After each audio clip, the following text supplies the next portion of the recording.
Tapos I think malinaw sa mga organizers, halimbawa dun sa rally sa Luneta, na ang issue ay corruption. No? Ang pangunahing pinapanagot dito ay si Marcos. No? Dahil katulad nga ng pinapaliwanag natin, responsibilidad ni Pangulong Marcos sa corruption na pinag-uusapan natin ngayon. Hindi siya maaaring patakasin dito. No? At the same time, ay malinaw din naman ang paniningil kay Duterte sa nakaraang administrasyon at sa mga opisyal na nakaupo pa ngayon. Di ba? Kaya may pagkilala din doon na yung flood control ay unang lumobo, yung talagang lumobo sa panahon ng Duterte administration. Kaya po, wala pong lugar, welcome ang lahat sa rally sa Luneta, pero kung DDS ka, ibig sabihin nun, bulag ka o hindi ka nagsasalita sa corruption ng mga Duterte. Enzo Recto, kalaban ang katiwalian at kasinungalingan, kakampi sa katotohanan at kabutihan. Okay, naninibago tayong lahat siguro, no? Okay. Ang unang topic natin, of course, is yung kaganapan kahapon, the leadership change. No? So, ang pahayag naman natin dyan, una, malinaw na galaw ito ng Malacanang. Ibig sabihin, hindi mangyayari ang pagbabago sa speakership kung ultimately, walang approval ng presidente mismo. So, the choice of new speaker is definitely, ultimately, a choice of the president. At malino naman na ang pinili ay kapartido, no, from the PFP, si Congressman D, at walang duda na may loyalty ito sa Pangulo. No? So, yun yung malinaw dito. The second point is bahagi ito ng pagsisikap ng administrasyon na i-manage yung fallout mula sa napakatinding pandarambong at corruption na nagaganap mula ng umupo ang bagong administrasyon hanggang sa kasalukuyan. Ang dinidiin po natin yung corruption sa infrastructure, no, at bagaman nakafocus lang ngayon sa flood control, ay nangyayari na yan. Well, nangyayari na yan even before, no, during the Duterte administration, ang napatampok nga yung 51 billion pesos sa Davao City alone for flood control project. So, nandyan na yan, bagaman wala ang focus dyan ngayon. Pero, ang palagi nating dinidiin na pagdating ng Marcos Jr. administration, pambihira ang naging pagpapalobo ng infrastructure budget, ng DPWH budget. No, so particularly the budgets of 2023, 2024 and 2025, no.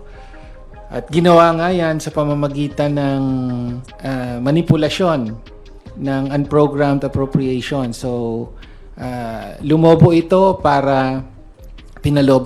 para makalikha ng malaking bagong espasyo for congressional insertion. So we got the historic levels of flood control projects under the Marcos Jr. administration. Ang sinasabi nga palagi, sa 1.5 trillion na flood control projects since the Aquino administration, yung 1 trillion nito ay bumuhos sa ilalim ng Marcos Jr. administration. No, so yun ang gusto nating idiin, no, na yung corruption na ito ay naganap sa ilalim ng mga budget ni Presidenteng Marcos Jr., mga budget na nilagdaan, inaprubahan at pinagmalaki niya. No, kaya para sa amin, ultimately may pananagutan ang Pangulo, no, kahit pa nakafocus tayo ngayon at dapat nating singilin ang role ng Kongreso, no, ng Senado at House sa congressional insertions, and of course ng DPWH, dahil yung unang hakbang lamang yung insertion, pero yung realization ng corruption ay nagaganap sa budget execution, no, pag pinatutupad na yung budget. So dun sa bidding na rig para mapunta dun sa corrupt na contractor, tapos then mangyayari yung mga kickback, no, at yung implementation either ng ghost project or substandard na project dahil nga sa sobrang laking mga kickback. So yan po, no, kaya yung pagbabago ng leadership sa House ay isa lamang kabanata, no, sa pag-manage ni Pangulong Marcos ng corruption sa ilalim mismo ng kanyang presidency, no. Dapat ultimately managot din siya rito, no, at ang tanong ngayon, may maaasahan bang pagbabago sa sa sistema ng corruption at kahit sa budget process na lang. So mamaya siguro mas papalawigin natin yan, pero marami na akong sinabi. Yan muna yung mga kasamahan ko magsalita. Ayan. Nakita natin sa mga nagdaang linggo yung pagkakaroon ng changes in leadership sa Senate at ngayon, no, sa House of Representatives. Na-lay down naman natin na yung mga reasons, bakit ba may pagbabago, ano ba yung basa natin. No, una, ito ay sinyales ng lumalalang infighting sa mga cliques sa loob ng Marcos Jr. administration. May kagustuhan ang mga ilang mga puwersa na magkaroon ng mas malaking poder ng kapangyarihan. At kung mas malaki yung natitake away sa pinaka main chief architect ng kapangyarihan, which is si Marcos Jr., merong mangyayaring instability sa kapangyarihan, may sibakan, no? Pero ikalawa din, ang leadership change na ito ay dulot din ng widespread public outrage at mga protesta na sunod-sunod, no, ever since na pumutok yung issue ng malawakang korupsyon in the flood control projects. Ito ay dahil bahagi ito ng damage control. Bahagi nga to management ng paano magpapamanatili ng pagpapabango amidst yung napakamasangsang na amoy ng nag-iimbak na basura at bulok dulot ng korupsyon. Pero isa lang ang malinaw din sa amin, no? Kahit may pagpalit ulo, hindi makakamit ang pagbabago kung walang pagpalit ng sistema. Which is to say, no, hanggang narito yung tinatawag nating burokratang kapitalismo, which is how political dynasties, people with capital, no, use government as a profiteering machine. Kung paano pwede magpasa ng batas na mas makakatulong sa business nila, sa pagpapalago ng capital nila, or even directly, korupsyon. Kukunin yung pera na sahod nila or yung kaban ng bayan na may access sila, no, through insertions or kung ano man, para i-insert directly sa kanilang mga businesses, insert directly sa pagkakasasa sa yaman, which is how we see these luxury items. Dito, nagkakaroon ng malawakang deprivation ng mga batayang serbisyong panlipunan na nakakamit dapat ng mga mamayang Pilipino. Kaysa sa natatamasa natin, yung mas matiwasay, just, no, a better life, no, bumubuhos yung pera, bumubuhos yung pondo na nililikom nila para sa kanilang mga yaman at pansariling interes. So, until na mabakbak natin yung sistema na to at hindi po ito singularly mangyayari sa loob ng House of Representatives, ay hindi po natin makamit ang tunay na pagbabago. Kaya po ang panawagan namin, kailangan ibuhos natin yung galit natin, bumaha yung galit natin sa Luneta, sa September 21, 9 a.m.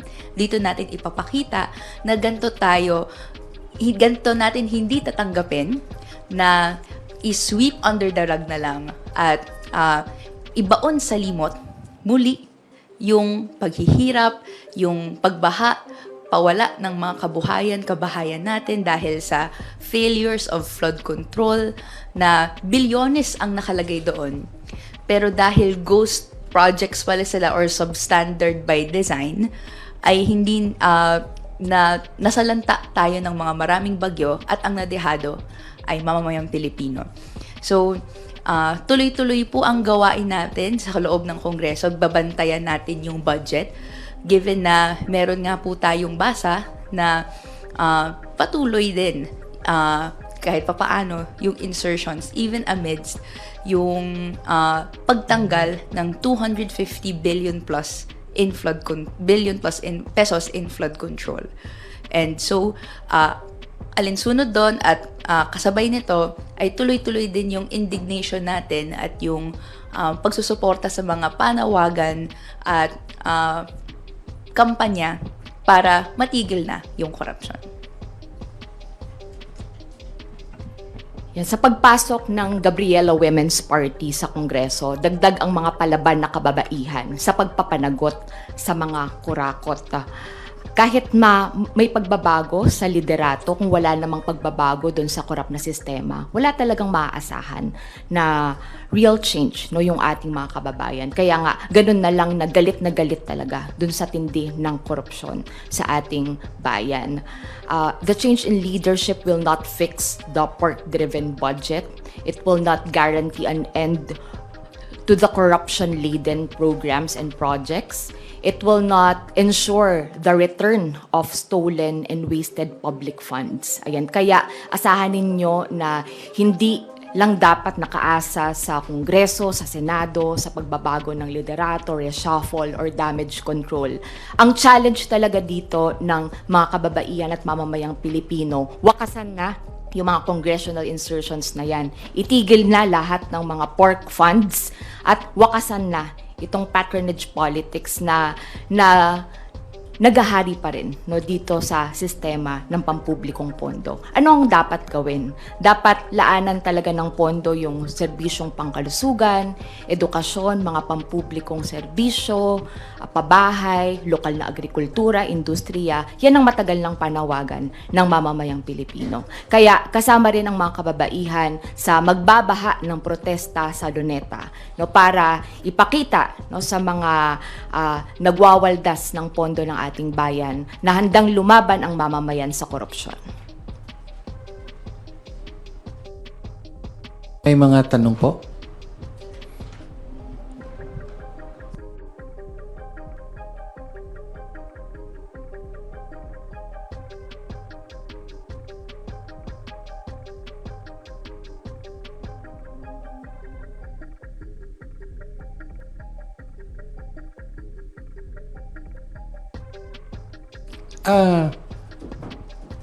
Ang alam ko dyan, sa Liwasang Bonifacio yata, yung kanilang rally. So, hiwalay yung venue. No? Tapos, I think, malinaw sa mga organizers, alimbawa, dun sa rally sa Luneta, na ang issue ay corruption. No? Ang pangunahing pinapanagot dito ay si Marcos. No, dahil katulad nga ng pinapaliwanag natin, budget niya ang pinagbubulan ng corruption na pinag-uusapan natin ngayon. Tapos pangalawa, siya ang nagpapatupad ng budget na inaaprubahan ng Kongreso. Sa dalawang yugto na yon, sa pag-aproba ng Kongreso sa budget, may kapangyarihan siyang pigilan ito. Yan nga yung veto power. At so kung may nakikita siyang masahol na mga insertions, kaya nga siya binigyan ng veto power para i-ekis ang mga yon, no? 2023, 2024, hindi niya ginawa yan. 2025 na lamang dahil uminit na ang issue ng sobrang insertions, no? Tapos, sa pagpapatupad ng budget, again, at any time, siya ang may kapangyarihan sa buong burokrasya. At any time, pwede niyang ipatigil, no? In fact, pwede nga niyang ipitin kahit yung release pa lang ng pondo, di ba? Kaya nga nagiging issue sa mga kongresista yung tinatawag nilang for later release, di ba? Pero kailan na lang ginawa yan? Ginawa na lang yan 2025 dahil pumutok na nga ang issue. So, ang point natin sa Luneta, hina-highlight natin yung responsibilidad ni Pangulong Marcos sa corruption na pinag-uusapan natin ngayon. Hindi siya maaaring patakasin dito. No? At the same time, ay malinaw din naman ang paniningil kay Duterte sa nakaarang administrasyon at sa mga opisyal na nakaupo pa ngayon. Diba? Kaya may pagkilala din doon na yung flood control ay unang lumobo, yung talagang lumobo sa panahon ng Duterte administration. At tampok nga kahit sa Davao mismo, ayun, paulit-ulit yung 51 billion na hindi pa talaga nasisiyasat, bagaman kitang-kita naman na tuwing uulan matindi ang baha sa Davao City. So kasama yung pagpapanagot sa mga Duterte. Kaya po, wala pong lugar, welcome ang lahat sa rally sa Luneta, pero kung DDS ka, ibig sabihin nun, bulag ka o hindi ka nagsasalita sa corruption ng mga Duterte.